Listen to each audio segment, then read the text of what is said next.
नमस्कार, दिन भर की बड़ी खबरों में आपका स्वागत है। मैं हूं आंचल। आज इस बुलेटिन में बात होगी राहुल गांधी के पीएम मोदी पर निशाने की, राम मंदिर को लेकर बढ़ते विवाद की, बात करेंगे यूपी में सीट बंटवारे पर इंडिया की बनती बात की, कांग्रेस अध्यक्ष के मोदी सरकार से सवालों की, जानेंगे क्यों चंडीगढ़ निगम चुनाव के मामले को लेकर देर रात को खुला हाईकोर्ट, और बुलेटिन के आखिर में बात महुआ मोइत्रा को मिले एक और नोटिस की। इसके अलावा और भी बड़ी खबरों से आपको कराएंगे रूबरू, लेकिन तमाम बड़ी खबरों से पहले एक नजर सुर्खियों पर। राम मंदिर प्राण प्रतिष्ठा कार्यक्रम में नहीं जाएंगे शरद पवार, लालू यादव और अरविंद केजरीवाल, कहा 22 जनवरी के बाद करेंगे रामलला के दर्शन। झारखंड के सीएम हेमंत सोरेन से ईडी की पूछताछ से पहले जेएमएम कार्यकर्ताओं का फूटा गुस्सा, पूरे राज्य में बीजेपी और ईडी के खिलाफ प्रदर्शन। मणिपुर के मोरेह में सुरक्षा बलों को बनाया गया निशाना, 3 लोगों की गई जान, राज्य सरकार ने केंद्र से मांगे हेलीकॉप्टर, नहीं संभल रहे हैं हालात। भारी गिरावट के साथ बंद हुआ शेयर बाजार, सेंसेक्स 1628 अंकों की गिरावट के साथ 71,501 अंक पर हुआ बंद, निफ्टी 460 अंकों की गिरावट के साथ 21,572 अंक पर हुआ बंद। तो ये थी सुर्खियां। अब बात आज की सबसे बड़ी खबर की। राहुल गांधी की भारत जोड़ो न्याय यात्रा अब नागालैंड से आगे बढ़ चुकी है। चौथे दिन सुबह 9 बजे नागालैंड के वीके टाउन जुनहा बोटो से यात्रा की शुरुआत हुई।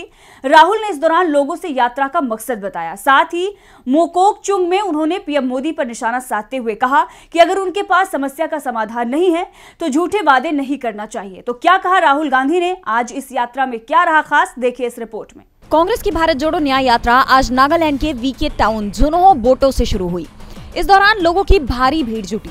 राहुल गांधी ने इस दौरान कहा कि यहाँ मुझसे एक बच्ची ने सवाल किया कि इस यात्रा का मकसद क्या है, तो मैंने उसे बताया कि इस यात्रा का मकसद है उसकी बात सुनना, ये समझना कि नागालैंड के लोग क्या महसूस करते हैं और कैसे जिंदगी जीते हैं। राज्य की नगा समस्या को लेकर राहुल ने पीएम मोदी को घेरते हुए कहा कि 2019 में नगा शांति समझौता हुआ, लेकिन मुझे बताया गया कि इस समझौते पर 9 साल से कोई काम नहीं हुआ। राहुल ने कहा कि हमें ये भी नहीं मालूम कि पीएम मोदी समाधान को लेकर क्या सोचते हैं। इस समस्या का समाधान सिर्फ बातचीत से हो सकता है, हमें इस पर काम करना चाहिए। लेकिन मुझे शर्म आती है कि पीएम मोदी ने 9 साल पहले इस मामले में नागालैंड के लोगों से कई वादे किए, लेकिन इस बारे में कुछ नहीं किया। अगर आपके पास कोई समाधान नहीं है तो आपको इस बारे में झूठ नहीं बोलना चाहिए। पीएम मोदी ये कह सकते थे कि अभी हमें समाधान पर काम करने की जरूरत है और हम इस पर काम करेंगे, जबकि 9 साल पहले कुछ और ही दावे किए गए थे। राहुल गांधी से मिले लोगों ने भी इस पर चिंता जताई कि समझौता तो हो गया, लेकिन समझौते के तहत जो फ्रेमवर्क होना था उसे लागू नहीं किया गया। राहुल गांधी ने भी नागालैंड के लोगों से कहा कि हम उन्हें न्याय दिलाकर ही रहेंगे। पीएम मोदी ने वादा किया लेकिन निभाए नहीं। फिलहाल उनका ध्यान इस समय राम मंदिर के उद्घाटन पर लगा हुआ है। 22 जनवरी को राम मंदिर में रामलला की मूर्ति की प्राण प्रतिष्ठा है। बीजेपी राम मंदिर के सहारे चुनावी माहौल तैयार करने की कोशिश कर रही है और मामला विवादों में घिरता हुआ नजर आ रहा है। अब इसे लेकर हाईकोर्ट में याचिका भी लगा दी गई है। तो कैसे मुश्किल में दिख रहा है मंदिर का उद्घाटन, देखिए इस रिपोर्ट में। 22 जनवरी को रामलला की प्राण प्रतिष्ठा कार्यक्रम मुश्किल में दिखाई दे रही है। हाईकोर्ट में गाजियाबाद के रहने वाले भोला दास की ओर से याचिका दायर की गई है, जिसमें प्राण प्रतिष्ठा कार्यक्रम को सनातन धर्म के खिलाफ बताया गया है। याचिका पर शंकराचार्यों की आपत्तियों का हवाला दिया गया है। कहा गया है कि बीजेपी आगामी 2024 के लोकसभा चुनावों में लाभ उठाने के लिए ये प्राण प्रतिष्ठा समारोह आयोजित कर रही है, इसलिए याचिका पर तुरंत सुनवाई की मांग की गई है। याचिका में कहा गया है कि प्रतिष्ठा कार्यक्रम में पीएम मोदी, यूपी के सीएम योगी मौजूद रहेंगे, जो कि गलत है, क्योंकि देश का संविधान भाईचारे को बढ़ावा देने वाला है। पीएम और सीएम का ऐसे कार्यक्रमों में शामिल होना देश के भाईचारे की भावना को झटका देगा। इसके साथ ये भी कहा गया है कि पूस के महीने में कोई धार्मिक कार्यक्रम आयोजित नहीं किए जाते हैं। 25 जनवरी को पूर्णिमा है, पूर्णिमा तक धार्मिक आयोजन नहीं होते हैं। इसके साथ ही शंकराचार्यों की आपत्तियों का भी हवाला दिया गया है, जिसमें कहा गया है कि मंदिर अभी निर्माणाधीन है। अपूर्ण मंदिर में किसी भी देवी देवता की प्राण प्रतिष्ठा नहीं हो सकती। देवी देवताओं की प्राण प्रतिष्ठा पूर्ण मंदिर में होती है। याचिकाकर्ता के वकील अनिल कुमार बिंद ने बताया कि कोशिश की जाएगी कि उस पर हाई कोर्ट जल्दी सुनवाई करे, याचिका स्वीकार कर ले। इस बीच ज्योतिर्मठ के शंकराचार्य स्वामी अविमुक्तेश्वरानंद सरस्वती ने कहा है कि शास्त्रों में बताया गया है कलश भगवान का सर होता है, अभी तक शिखर ही नहीं बना है। शिखर को भगवान की आंखें बताया गया है। जिस तरह से हमारे शरीर में सिर से लेकर पैर तक अंग होते हैं, उसी तरह से मंदिर में भगवान के अंग की कल्पना की गई है। उन अलग अलग अंगों की प्रतिष्ठा होती है।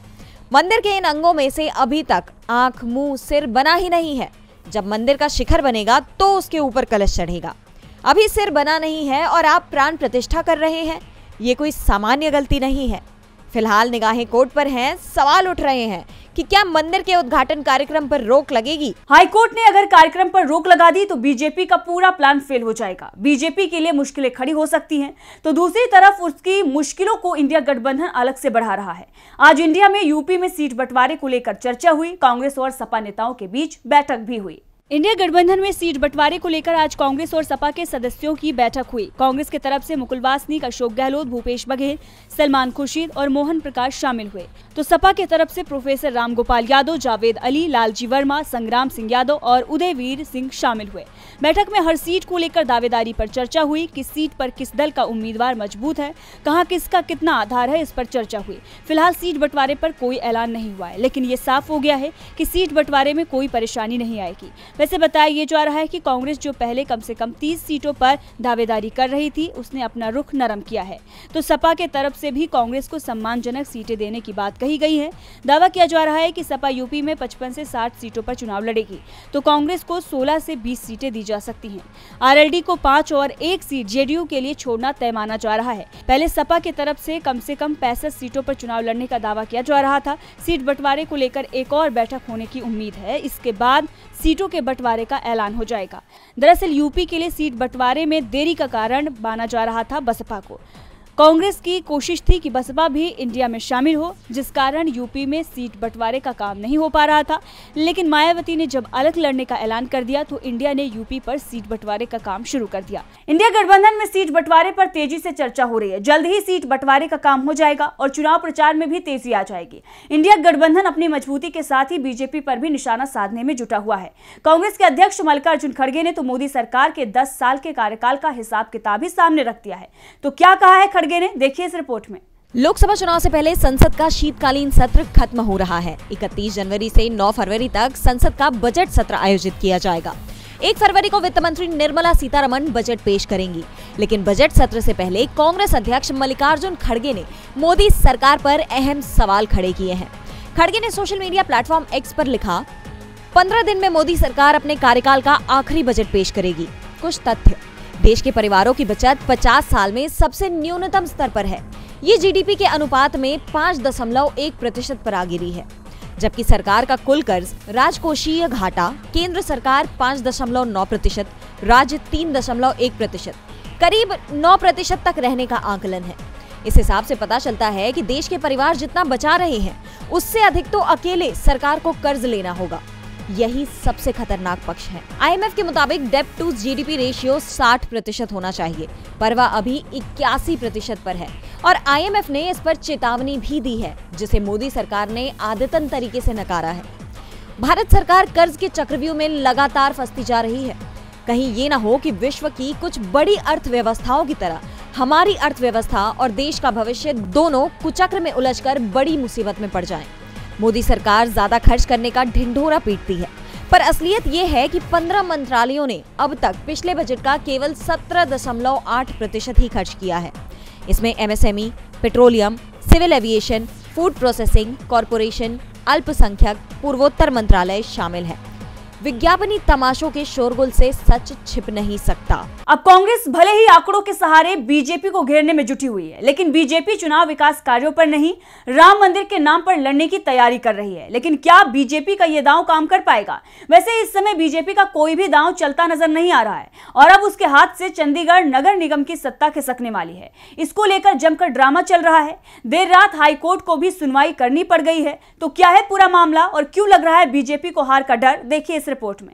मेयर चुनाव को लेकर चंडीगढ़ में राजनीतिक सरगर्मी तेज है। 18 जनवरी को वोटिंग होना है और इसी दिन परिणाम आएंगे। कुल 36 सदस्यों को वोटिंग का अधिकार है, जिसमें इंडिया गठबंधन के पास 20 सीटें हैं, यानी इंडिया का मेयर बनना तो तय है। इंडिया के लिए आम आदमी पार्टी और कांग्रेस पूरा जोर लगा रहे हैं, तो बीजेपी भी मेयर, सीनियर डिप्टी मेयर और डिप्टी मेयर पद जीतने का दावा कर रही है। वहीं चुनाव से पहले आप और बीजेपी नेताओं के बीच जमकर बवाल हुआ। दरअसल कांग्रेस के मेयर पद के उम्मीदवार जसवीर सिंह बंटी कांग्रेस, आम आदमी पार्टी और भाजपा आपस में भिड़ गए। करीब 2 घंटे नगर निगम कार्यालय में हंगामा चला। तीनों पार्टियां बंटी को अपने साथ ले जाने का दावा करती दिखी। हालात संभालने के लिए भारी संख्या में पुलिस बल बुलाया गया। खुद डीएसपी गुरमुख सिंह मौके पर पहुंचे और फोर्स के साथ मोर्चा संभाला। उसके बाद चंडीगढ़ नगर निगम कार्यालय से कांग्रेस पार्टी के उम्मीदवार जसबीर सिंह पुलिस सुरक्षा के बीच बाहर निकले और अपने घर गए। उनके घर पर भी पुलिस की सुरक्षा मुहैया कराई गई है। कांग्रेस ने आरोप लगाया कि जसबीर सिंह को उनके घर में बंधक बना दिया गया है। दरअसल मेयर चुनाव को लेकर कांग्रेस और आम आदमी पार्टी ने गठबंधन किया है। दोनों ही पार्टियां मिलकर चुनाव लड़ रही हैं। कांग्रेस मेयर पद पर आप का समर्थन कर रही है, इसलिए उसने जसबीर से उम्मीदवारी वापस लेने को कहा था। और बंटी जब अपना नामांकन वापस लेने पहुँचे तो वहाँ हंगामा हो गया। मामला हाई कोर्ट पहुँच गया। सीनियर कांग्रेसी नेता हरमोहिंदर सिंह ने इसे लेकर याचिका दायर कर दी। हाई कोर्ट में आधी रात को सुनवाई हुई।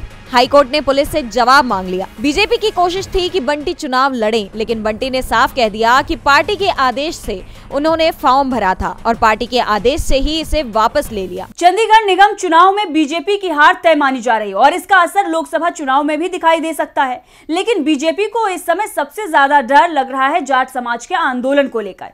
राजस्थान के जाटों ने अपनी मांगों को लेकर आंदोलन शुरू कर दिया है। रेलवे लाइन के करीब महापड़ाव डाल दिया गया है। तो क्या है जाट समाज की मांगे, देखिए इस रिपोर्ट में। महाराष्ट्र में मराठा आरक्षण को लेकर पहले से ही बीजेपी मुश्किल में थी, तो अब राजस्थान के जाट भी सड़क पर आ गए हैं। भरतपुर धौलपुर के जाटों ने बुधवार को मुंबई दिल्ली रेल मार्ग के पास जयचौली रेलवे स्टेशन के पास महापड़ाव का आगाज कर दिया है। आरक्षण की मांग को लेकर बड़ी संख्या में जाट समुदाय के लोग महापड़ाव में शामिल हुए हैं और भीड़ लगातार बढ़ती जा रही है। भरतपुर धौलपुर जाट आरक्षण संघर्ष समिति के संयोजक नेम सिंह फौजदार ने कहा कि फिलहाल आंदोलन शांतिपूर्ण है, लेकिन सरकार ने नहीं सुनी तो भरतपुर से गुजरने वाले सभी रेल मार्ग और सड़कों को जाम कर दिया जाएगा। राज्य की बीजेपी सरकार के लिए चिंता की सबसे बड़ी बात यह है कि सीएम भजनलाल शर्मा खुद भरतपुर के ही रहने वाले हैं। फौजदार ने केंद्र सरकार को 10 दिन का समय देते हुए कहा कि हम बड़ी लड़ाई की तैयारी में हैं। 7 जनवरी को हुंकार सभा में ही चेतावनी दे दी गई थी। जाटों को आरक्षण नहीं दिया तो 17 जनवरी से आंदोलन शुरू करेंगे। सरकार नहीं मानी तो दूसरा पड़ाव बेडम गांव और तीसरा रारह में होगा। उन्होंने कहा कि पहले रेल रोकेंगे, इसके बाद रोड जाम करेंगे। लोकसभा चुनावों से पहले शुरू हुए जाट आंदोलन ने मोदी सरकार को मुश्किल में डाल दिया है। राजस्थान में जाट समाज की आबादी 12% है और राज्य की करीब 15 लोकसभा सीटों पर इनका जबरदस्त प्रभाव है। इसके अलावा हरियाणा, दिल्ली और यूपी में भी करीब 30 से 35 सीटों पर जाटों का प्रभाव है और ऐसे में जाटों के गुस्से से बीजेपी डरी हुई दिखाई दे रही है। और बुलेटिन के आखिर में बात महुआ मोइत्रा को मिले नोटिस की। टीएमसी नेता महुआ मोइत्रा की मुश्किलें खत्म होने का नाम नहीं ले रही हैं। सांसदीय गंवाने के बाद अब उनसे जबरदस्ती सरकार बंगला खाली कराने की तैयारी कर रही है। महुआ को बंगला खाली कराने का नोटिस भी जारी कर दिया गया है। तो क्या है पूरी खबर, जानने के लिए देखिए इस रिपोर्ट को। तृणमूल कांग्रेस की नेता महुआ मोइत्रा एक बार फिर चर्चाओं में है। इस बार चर्चा उनके बंगले को लेकर हो रही है। महुआ ने लोकसभा सदस्यता रद्द किए जाने के मामले में सुप्रीम कोर्ट में चुनौती दी है और सुप्रीम कोर्ट से इसे लेकर अभी तक कोई फैसला नहीं आया है, लेकिन उनको बंगला खाली कराने का नोटिस जरूर भेज दिया गया है। उनसे तत्काल बंगला खाली कराने को कहा गया है। नोटिस में केंद्र की ओर से महुआ को चेतावनी दी गई है कि अगर वो खुद ये बंगला जल्द से जल्द खाली नहीं करेंगी तो उन्हें जबरन निकाल दिया जाएगा। आपको बता दें, 1 महीने पहले महुआ ने संसद में बिजनेसमैन अडानी पर सवाल उठाए थे, जिसके बाद महुआ पर पैसे लेकर सवाल पूछने का आरोप लगाया गया था। बाद में महुआ मोइत्रा को बिजनेसमैन दर्शन हीरानंदानी के साथ अपना parliamentary login ID password share करने का दोषी पाया गया था, जिसके कारण संसद में उनकी सदस्यता निलंबित कर दी गई और इसी मामले में उन्हें सरकारी बंगला खाली करने का नोटिस जारी किया गया है। हालांकि ये पहली बार नहीं है जब महुआ को ये बंगला खाली करने का आदेश मिला हो। इसके पहले 7 जनवरी फिर 12 जनवरी को नोटिस जारी किया गया था। अब तीसरा नोटिस भेजा गया है। नोटिस में कहा गया है कि अगर महुआ खुद से बंगले को खाली नहीं करती हैं, तो उन्हें और वहां रह रहे अन्य लोगों को परिसर से बेदखल किया जाएगा। अगर जरूरत पड़ती है तो इसके लिए बल प्रयोग भी किया जा सकता है। तो आज इस बुलेटिन में इतना ही। देखते रहिए डीवी लाइव। नमस्कार।